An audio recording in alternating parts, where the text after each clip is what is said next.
Picture this.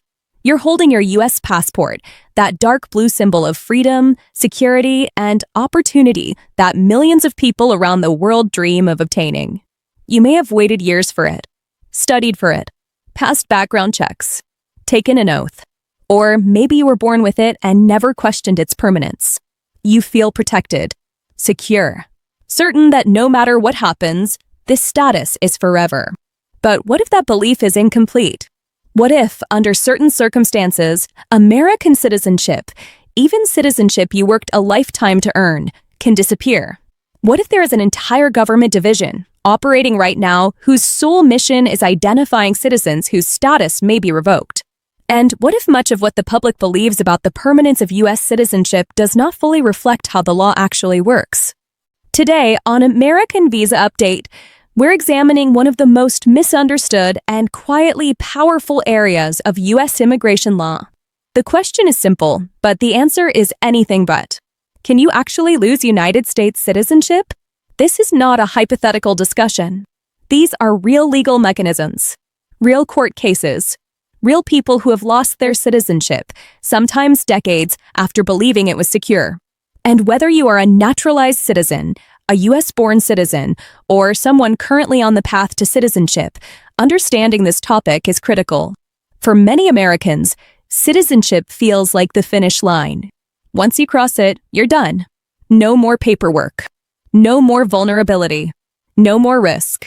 You gain the right to vote, to hold a passport, to live and work freely, to receive constitutional protection. It feels permanent. But the legal reality is more nuanced. United States citizenship is extraordinarily powerful, but it is not completely untouchable under all circumstances. The law provides specific, narrowly defined pathways through which citizenship can be lost, either by voluntary choice or by government action when legal standards are met. To understand how this works, we need to start with a fundamental distinction the law makes, one that becomes critical when citizenship is challenged. There are two categories of U.S. citizens. The first includes citizens by birth. This means individuals born on U.S. soil, including all 50 states and most U.S. territories, as well as certain individuals born abroad to American parents who meet specific residency requirements. These citizens are protected by the 14th Amendment, which establishes birthright citizenship. This protection is among the strongest constitutional guarantees that exist. The second category consists of naturalized citizens. These are individuals who are not born citizens but obtained citizenship through the immigration and naturalization process. They applied, underwent background checks, passed interviews and exams, and took an oath of allegiance. On paper, both groups hold the same rights. The Constitution does not distinguish between them when it comes to voting, passports, or equal protection under the law. But when it comes to losing citizenship, the law treats these two groups very differently. Citizens by birth are, for all practical purposes, nearly immune from involuntary loss of citizenship. The government cannot revoke their citizenship simply because of later conduct, political beliefs, or criminal activity. With extremely rare exceptions involving fraudulent birth documentation, birthright citizenship is effectively permanent unless the individual voluntarily gives it up. Naturalized citizenship, however, exists in a different legal posture. Because naturalized citizenship was granted through a legal process, the law allows for that process to be undone if it is proven that citizenship was obtained through fraud, misrepresentation, or concealment of material facts. This legal reversal is known as denaturalization. Denaturalization is not theoretical.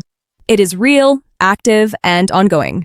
Before we get to that, however, let's begin with the most straightforward way citizenship can be lost: voluntary renunciation. Renunciation is a formal, irreversible process through which a person deliberately gives up U.S. citizenship.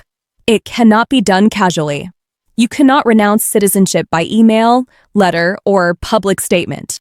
The law requires you to appear in person at a U.S. embassy or consulate outside the United States. You must meet with a consular officer, undergo an interview, and sign an oath confirming that you fully understand the consequences and are acting voluntarily. There is also a substantial government fee, currently over $2,000. Once the process is completed and a certificate of loss of nationality is issued, the decision is final. Renunciation results in the immediate loss of all rights associated with citizenship. The passport is revoked. Voting rights end. Federal benefits are lost.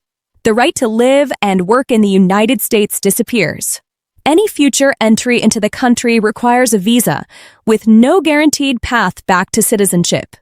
Thousands of Americans renounce their citizenship every year, often for tax-related reasons. The United States taxes citizens on worldwide income regardless of where they live.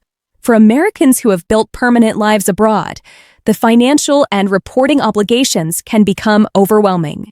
But renunciation is not the most controversial or misunderstood pathway.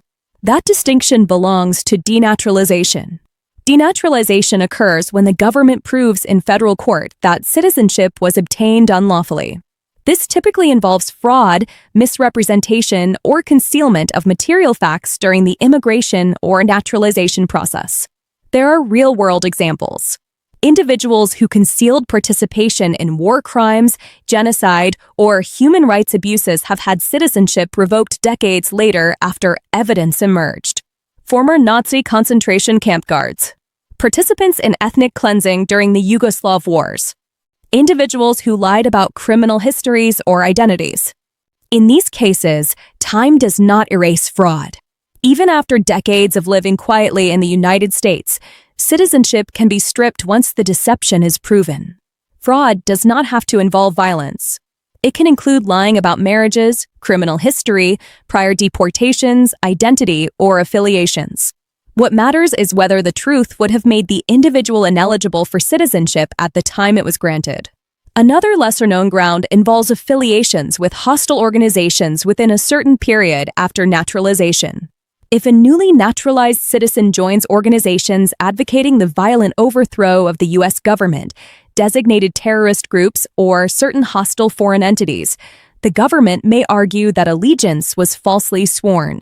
The legal theory is that such actions indicate the individual never genuinely renounced allegiance to foreign powers or hostile ideologies at the time of naturalization.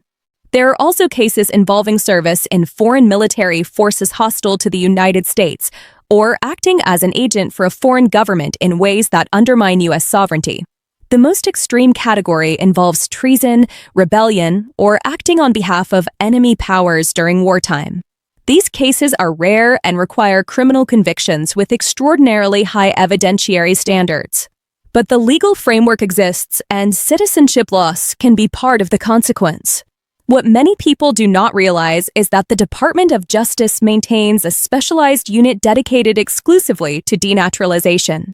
This unit works alongside the Department of Homeland Security, ICE, and international partners.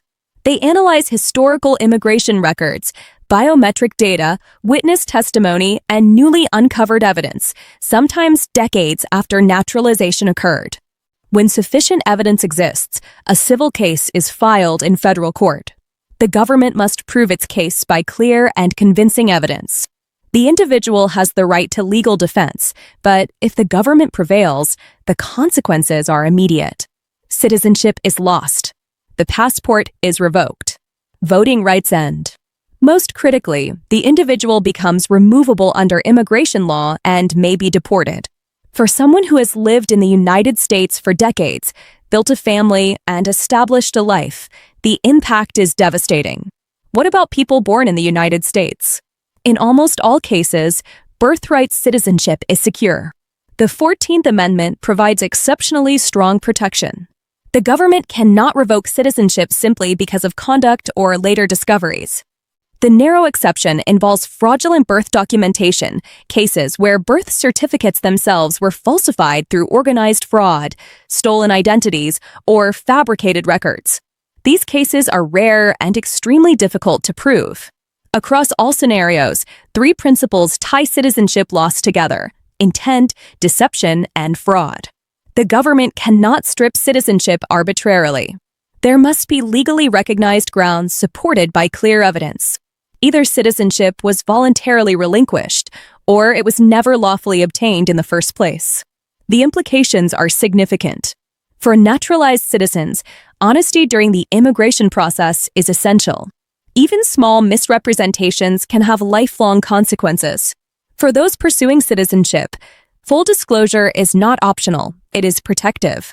Citizenship is one of the most powerful legal statuses in the world.